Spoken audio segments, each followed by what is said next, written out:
We want to know what is going on at Robeson High School in Chicago.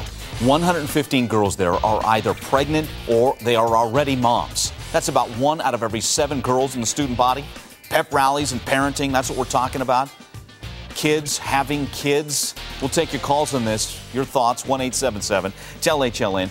Joining us to talk about it as we try and figure this one out, we welcome back clinical psychologist Dr. Brenda Wade. Also with us, Lauren Lake, attorney and co-founder of the Women Empowerment Network.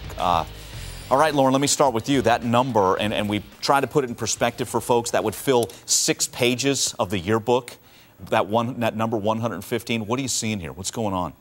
What I see is a whole bunch of little girls that are affected by what our culture, what we've allowed our culture to become, which is sex-driven and sex-obsessed. I feel like I look at young women and I say, what do you think about for your future? What are your possibilities that you think can happen for you? What are your expectations of yourselves, and what are your family's expectations of you? There are so many balls dropping in this situation. We can't just place it in one area. And I think what we're seeing right now is our young people, they are exhibiting characteristics and making choices that are based upon things that we are allowing them to see and experience way too early. Yeah, I'm with you on that one. I think the sex is coming at our kids in wherever you turn, and the media is not helping at all. And when the media brings that to our kids, Lauren, I'll stay with you, then I'll get Brenda in. There's no consequence. Be promiscuous, and there's no consequences in most of these shows we see. It's just do your thing, right? And all we talk about is, look at this sexy, hot mom, and we see the stars, and we celebrate them when they have babies before they're married, and we show them with the cute strollers rolling down the street. And you know what? Then we expect our young people not to buy that when we're selling it to them. Matter of fact, we're giving it to them for free. Wow. Brenda, let's get your take on that. Do you agree with Lauren's assessment? I agree absolutely with that assessment, that certainly the role models that our young people see play a part, but there's another factor. And I think we have to look also at intergenerational patterns. Many of our teen parents have parents who had them when they were teenagers. This means that there's a higher likelihood of an intergenerational pattern that our kids will model.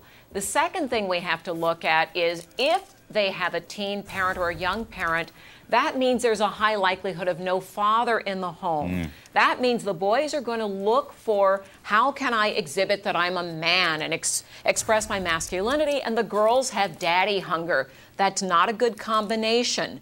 The last thing we have to look at is that those kids are also feeling, where are my options? Where's my future? What do I have to look forward to? If I look around at my community and if I see other people having kids and that's what they do, or I don't feel there's any hope, then having a baby looks like, who cares? It's as good an option as any. Wow. Okay. Let me ask you this, Lauren, on that front, because to take it the other side, in the sense, wouldn't some of these girls see their pregnant classmates or their classmates already as moms and think, wait a minute, and change their ways? Or from what Brenda's saying, no, it's like, okay, I guess that's just what we do. Yeah, right. You would think that there would be some type of program, or some of these experiences they'd witness would be like a scared straight thing. Yeah. Where they say, oh my gosh, you know, Kelly can't go to the dance because she has a baby. I ain't doing that. But that's exactly not what they're doing. They're doing the opposite. They're saying, hey, all of these people have babies. I want something to love. I want something to invest my time in. But what it goes to is that young girls that have futures in mind, that have things they want to become, and witness that that is possible, they don't want babies.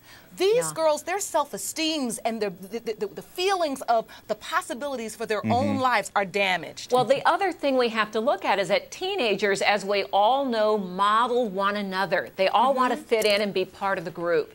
So if that's the case, there's no reason for us to expect that one teen will say, no, no, no, no, I want to be different from all my peers. Teens don't work that way, and we know that. Are we not affirming the girl the young woman that's dreaming? Are we not affirming that enough? I think that's part of it, Mike. I think do too. that we do need to encourage our young people to set goals, to set intentions, but that's not enough. We have to back them up and how many open of our doors so that they feel those possibilities can be made real. And Mike, as well, how many of our young people on TV do we celebrate now for being smart, for being intelligent, not sexy, smart? No. Right. In the shows the kids watch, they get celebrated for being devious or Exactly. underhanded, not being upright and noble. And that's how you get a reality show. Yeah, there to you have go. Babies. There you go. Wow. Well, the other thing that I Okay. think is important is we really have to understand parenting is a tough job, and our parents also need education, information, and support to do a good job.